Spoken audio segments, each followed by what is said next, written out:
Namaskar. Leadership is not just about decisions. It's about depth, purpose, and understanding the ever-evolving context of one's role. Today, we speak to Dr. R. Balasubramaniam, who delves into the leadership style of Prime Minister Narendra Modi, exploring how his approach is shaped by the unique context of his position and his spiritual grounding. Dr. Ramaswami Balasubramaniam is often known as Dr. R. Balu, and he's a development scholar, leadership trainer, a public policy advocate. He works in rural and tribal development leadership and governance as well. Dr. Balasubramaniam has an MBBS from Mysore Medical College, an MPhil from BITS Pilani, and a Master's in Public Administration from Harvard University. He is currently a member HR of the Capacity Building Commission of the Government of India. His books include Voices from the Grassroots, I, the Citizen, and Power Within, the leadership legacy of Narendra Modi. He has also been actively involved in anti-corruption movements and electoral awareness campaigns in India. Now, Dr. Balasubramaniam reminds us that leadership is a continuous journey that intertwines personal growth with service. He discusses the profound impact of deep listening, a practice that enables leaders to connect with people, understand unspoken truths, and make decisions rooted in empathy and clarity. Dr. Balasubramaniam, thanks for doing this. Now let's explore both the essence of Power Within, your book, and Prime Minister Narendra Modi's leadership philosophy that this book captures. Now you say the world is Bani, that's brittle, anxious, non-linear, and incomprehensible. Is that because leadership models don't have any inner purpose? I'm really happy to be here, Mark, and have this conversation with you. Thank you for having me here. You know, when I talk of the world being a Bani world, it really can't say that it's a consequence of bad leadership, but the continued existence of Bani could surely be attributed to the lack of good leadership. Because the reality of the world today is the kind of selfishness, consumerism, exploitation, polarization that we see, and the constant urge to be better than the other means that the world is actually going to be moving towards a space where inequities are going to keep growing, the digital gaps are going to widen, the cyber challenges that every country is facing is enormous. So it is going to be brittle, the uncertainties are going to keep people anxious, and obviously it's not linear. And all of this is understandable from the perspective of the way we are shaping the world as ordinary people.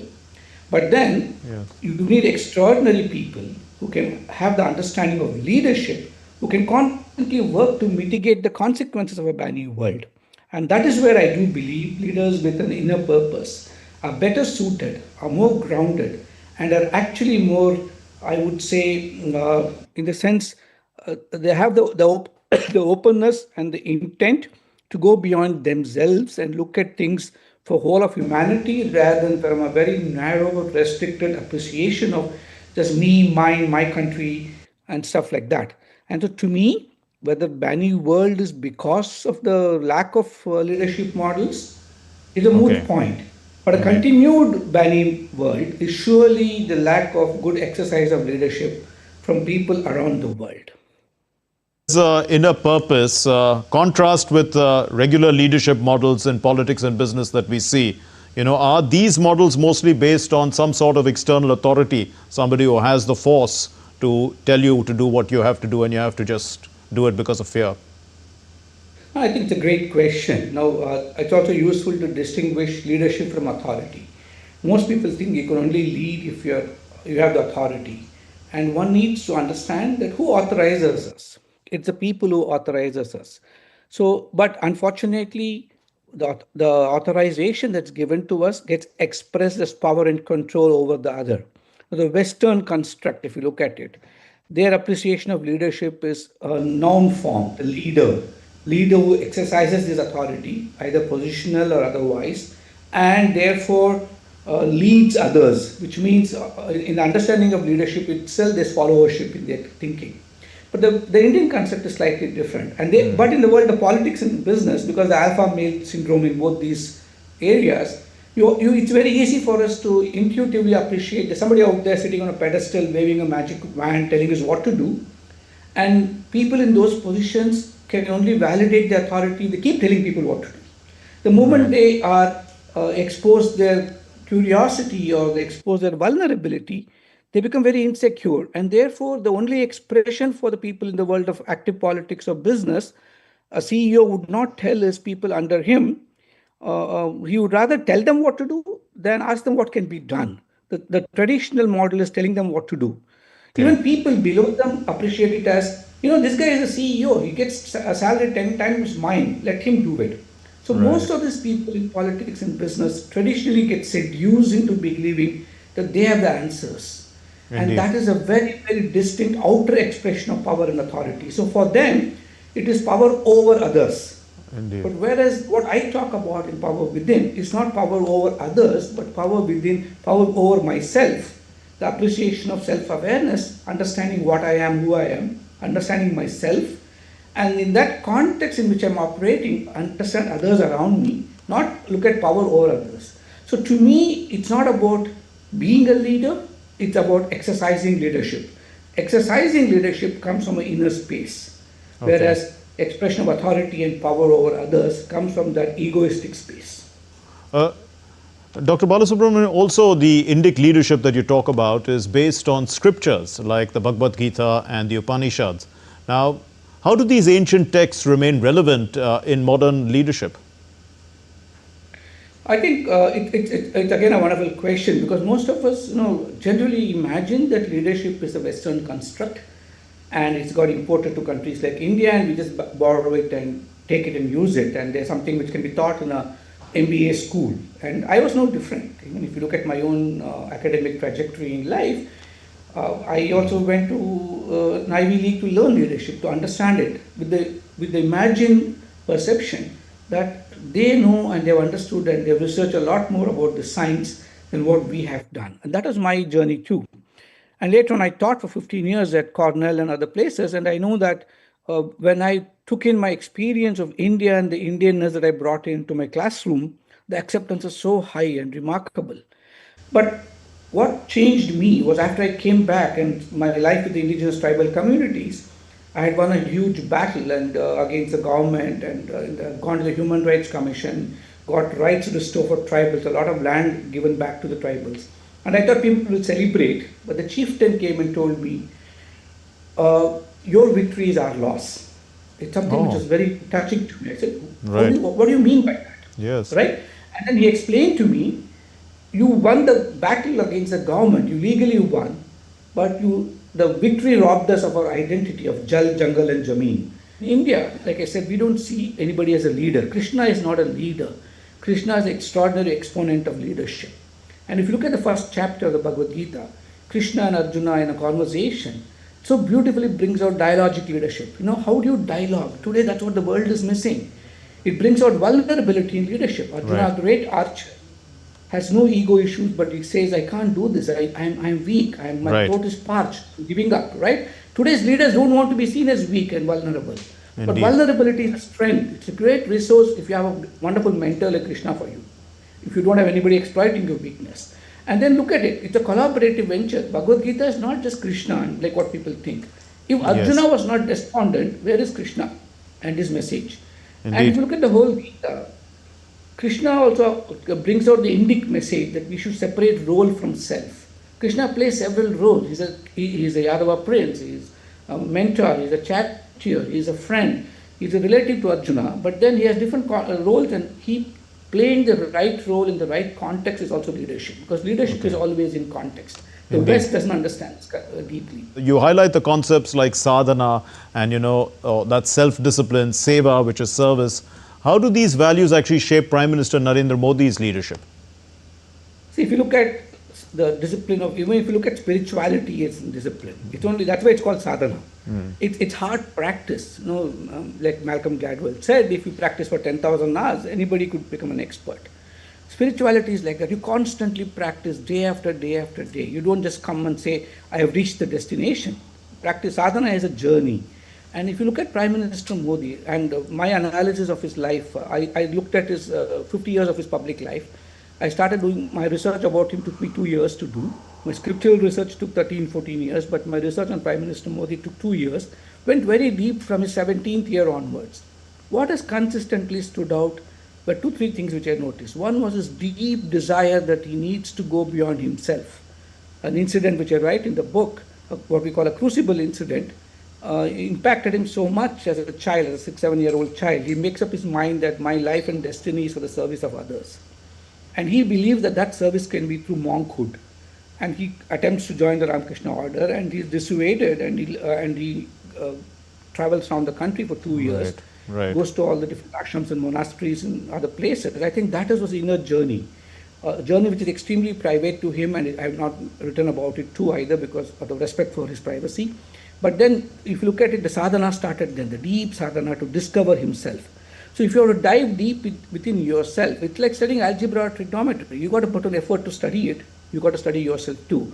And that is something that stands out even today in him, the depth of his sadhana, whether it is meticulousness of simple things like outer expression of yoga or meditation or pranayama or diet control or fasting, to not losing his temper in any kind of a situation, or keeping saying equipoised, very balanced. In any kind of a situation, he's never really, he's in control. You can make it out. And at the same time, his control is not control over others.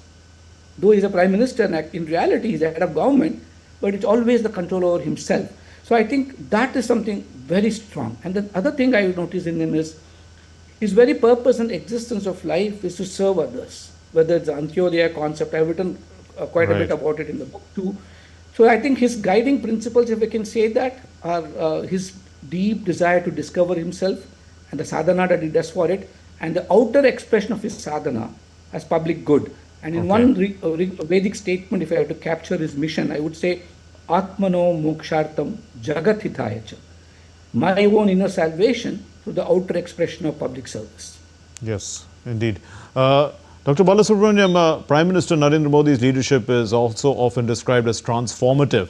So, what are the defining characteristics that set him apart, in this concept of transforming things? It's very easy to use the word transform. We are looking at the world today. Transform is a very constructive appreciation of inner evolution.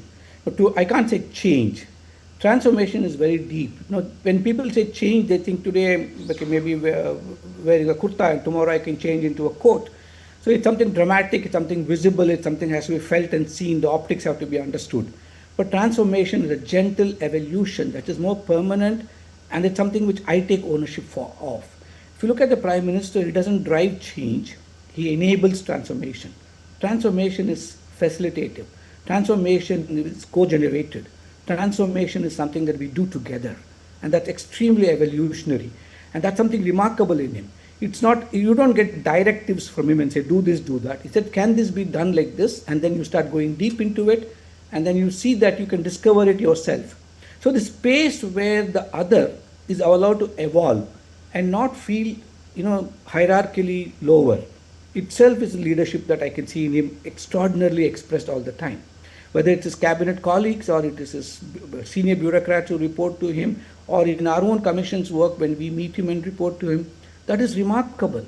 His respect for the other, his sense of everybody has got something to bring to the table, and how do I enable it to get the larger transformation happening.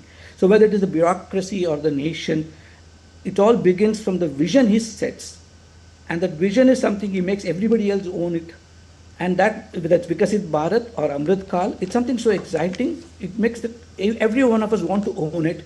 And this collective ownership that he enables, we are able to deliver on the kind of vision that he crafts for us. And he provides consistent presence. Transformation, you need to provide that presence, that I am there. And sustaining that presence itself is remarkable leadership. Dr. Balasubramanian, how does the Prime Minister's approach to leadership, align with what you call the power within? That's more spiritual in a sense from, let's say, the material, which is the idea of dominance. I mean, there's a balance, isn't it, between the spiritual and the material that's necessary for this kind of leadership? I agree it's a balance. You got to always think of equilibrium. You really can't be one-sided. Even the Bhagavad Gita talks of moderation and everything. But the reality of what when I speak about power within, essentially, even why did I even title the book Power Within? The power within was a word which is first time used very strongly by Swami Vivekananda himself. But for me as a leadership scholar, when I was doing my literature review of the different leadership models around the world, I came across a book by Archie Brown, who wrote about the myth of a strong leader. And he brings out a strong argument that the strong leader can never exist, and it's not good if it exists even. But then if you look at India, if you look at all, whether it's the space of spirituality, if you look at music, if you look at politics, whether from Gandhi to Patel to Prime Minister Modi, we have had extraordinarily strong leaders. And I wasn't able to reconcile the intellectual argument that the author was making. And he had only looked at 5 global north leaders. And that's when it hit me. For the West, power without is what is power. Power over the other is what is power. Now, all of us need power to achieve something. But if you are having this power over somebody, it can be abusive. We have seen Western leaders.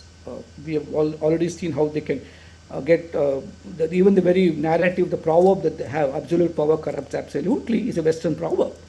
So for them, it is that sense of lack of control. But whereas in India, if you look at it, Chanakya, the great, in his treatise, Arthashastra, he also talks about public administrators, and he says the responsibility of a king. And he says it so beautifully. The responsibility of the king, he says only 2 things. And for him, good governance is just enabling two elements in society, and that's the responsibility of the ruler. What are the 2 elements he talks about? He talks about Loka Sangraha and Yoga Kshema. That means, he says, welfare of the whole world. It's not just my kingdom, right? Loka Sangraha is a very expansive thinking. Yoga Kshema is a very powerfully loaded Sanskrit word. It talks about enabling my citizens to acquire securities of all kind. At the same time, also making sure that the citizens who acquired those securities are able to retain it. And for this, he says, the only way this can happen is when the ruler becomes an Indriya Vijayi, somebody who's in great control of himself. Leadership action or leadership expression, if it is born out of spirituality, that is the power within. Similarly, spirituality should itself be manifesting as leadership for society. And that is when the bad new world that we spoke about actually can be resolved. Dr. Balasubramaniam, also the Prime Minister has a very strong communication style. Now, what can young emerging leaders learn from that? And where does that communication style come from? I think it's something very remarkable. Whether you listen to his Man Ki Baat or whether you looked at the May 12th speech, it's so inspiring after when he came on and spoke to address the citizens of the country, the post-Pakistan issues. You really appreciate that there's something unique about him. You meet people in your life, and when you meet them, there's somebody who looks very ordinary, but when they speak, they leave behind an enormous influence on you. You can never forget those words. Or you listen to a song, the song keeps coming back in your head. And many times we wonder, what is this? Is the power of the speaker, is it something beyond that? And I describe it. And as a policy analyst, especially trained in the Western world, we are trained on policy communication. We talk about dispersive theories of communication, participatory theories of communication, the semiotic schools, etc. You're a communication person, so we study all this, right? But in India, what I discovered was something very deep, an Advaitic space of communication. And Bharata in his Natya Shastra, more than 3,000 years ago, talks about rasa and the bhava and brings in the concept of sadharanikaran. The word itself, simplification. And the beauty of Sadharanikaran, he says, it describes the Western theory exactly the same way, but it qualifies it a little more deeper, and it says, you really cannot communicate with that bhava and the rasa if you are not in the space of saharidayata, the oneness of heart, where the emotional integration happens, the Advaitic oneness comes in. So when the Prime Minister is talking, he gives his 100% to it. He's in the moment of time. He's completely absorbed in it. And in his speech, and I write about Vak, the power of Vak, which the Indian scriptures describe, and the power of that word. It's even in there in the Christian thinking, the word. And so with that power, when you communicate, I think that impact is very high. What young people should realize is, if you can understand, how do you really bring in this appreciation of unification of your emotions? And in that space, there's no other even. And when you communicate there, it's extremely powerful. Now, you can use it in a very vyavaharik way in running your business, or you could use it to make the country better. People Indeed. have choices to make. And I think Prime Minister Modi has used it for public leadership.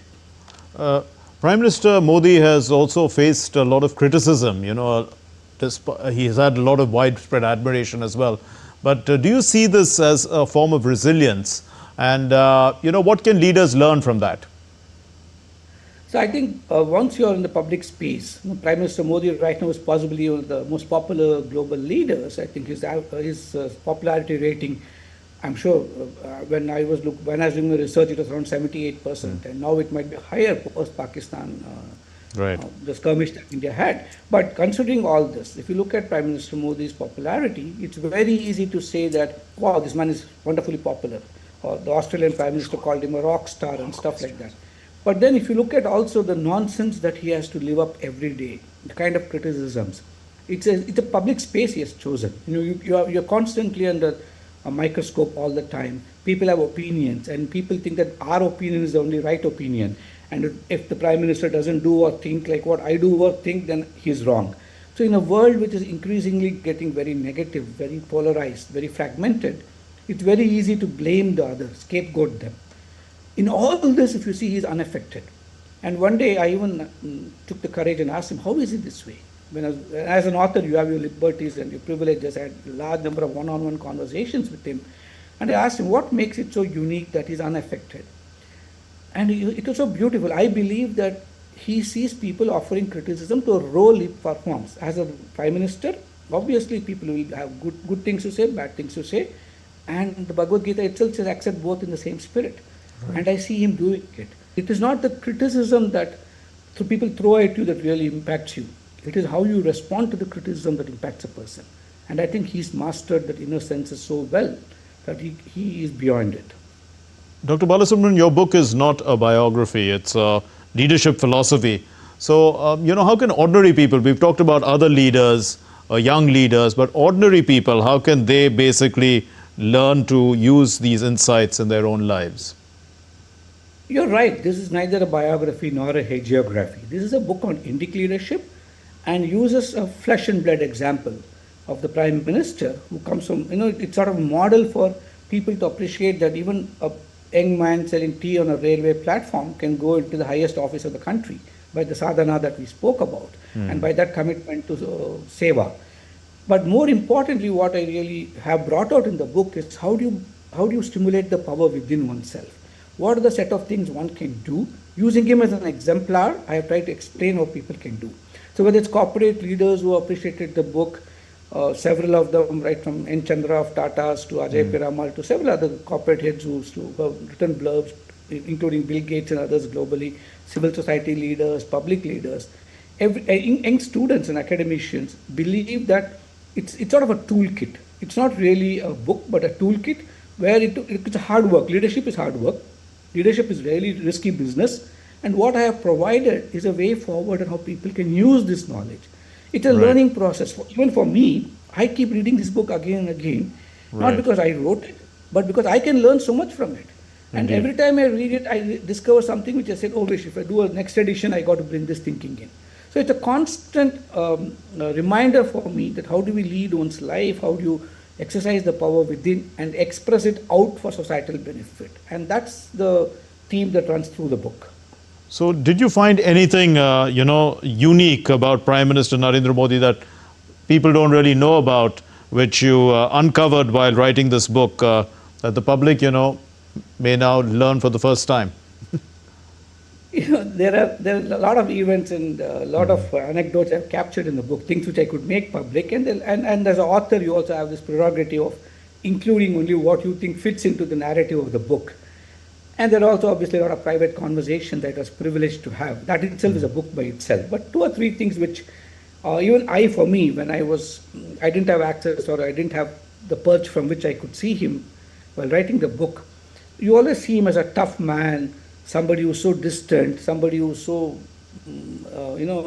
constantly focused on work, who's a workaholic, and you really can't unpack him kind of a feeling. But when I started interacting with him, 3 or 4 things hit me very powerfully. One, if I can articulate, it was his humanism.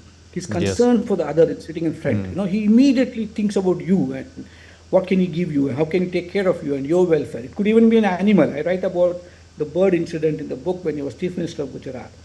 So that very grounded humanism is what I saw, which is very touching, which for me was a little jarring because I've only seen him as a very tough administrator. The second thing which was very, very remarkable for me, and I have had the privilege of enjoying the kind of jokes he cracks. His sense of humor, which people don't see on, when you're seeing on public television or when you're seeing him in a public speech, you don't really connect him to humor. But his sense of humor is remarkable. He can simply lighten the mood by passing a joke. I can even remember an incident when I went to present the book to him, and I was very nervous. I asked him people had advised me not to ask him to sign the book, which is, you don't ask the Prime Minister to sign your book. Right. But I took the liberty. I said, let me ask him what is going to happen. At best, he'll say no. He signed, and in my excitement that he signed the book, I left it on his table and I just left. And the Prime Minister jokingly called me out and said, oh, I thought that this book is very valuable to you after I signed. Looks like it is not. And you walked along to the door to hand over the book to me, laughing as he came. It looks very small, but the depth of his humor, the childlike innocence that brings to humor, which is something outside world doesn't see. He was explaining to me how once in Chennai in a university when he went, just after the event, he started engaging with young people. And he said if a press media people see it, they'll think I'm only trying to be politically correct. And he told me, people ask me, where do I get my energy from? He said, I get it from the youth of this country. And he said, there's no secret. I'm an old man, I need energy. And when I look at young people and interact with them and I learn from them what their needs and aspirations are, I re-energize myself and say, this is what I should be delivering to these young people. And so I think these are things which are seldom seen in the public space. Dr. Balasubramaniam, a final question. Do you think that the Indic leadership model, that you outlined, will gain global recognition? And do you see similar traits in global business leaders of Indian origin, like, Nadella, Pichai, Banga, and the like? Let me answer the second part first. It would be wrong for me to say I see that in anybody else. Just because they're Indian doesn't mean they practice Indic leadership. And that's one answer. Second answer, I really don't know them because I have not really researched their leadership practices to even make a reasonably sound judgment of it. So it will be wrong for me to even comment on that. But the first part of the question, I am convinced that this is the model the world will require. The Vishwaguru Sandesh of leadership is something that India has to take to the rest of the world. And I think it was most powerfully and best articulated by the Prime Minister himself in the G20 declaration, when he said the world today requires the 4 Ps. And in this is the answer to your first question. If we really take this message of the 4 Ps, the Bani world can be addressed. I talk about the Purusharthas, the Indian concept of Purusharthas and how they respond and align to the 4 Ps the Prime Minister said. He spoke about you need prosperity or profits, you need people, they are the ones that will be prosperous. The planet has to be safeguarded. And finally, he spoke something which nobody has spoken about till now, peace. And that's where the Bani world can be fought. And for that, you need Artha, Moksha, and Kama to be embedded in understanding of Dharma. We leave it there. Thank you very much, Dr. Balasubramaniam, for talking to us here on DD India. Now, rather than being a political biography, Dr. Balasubramaniam's book is a case study on leadership which is beyond politics. Thanks very much for watching. Namaskar. Thank you. Namaste.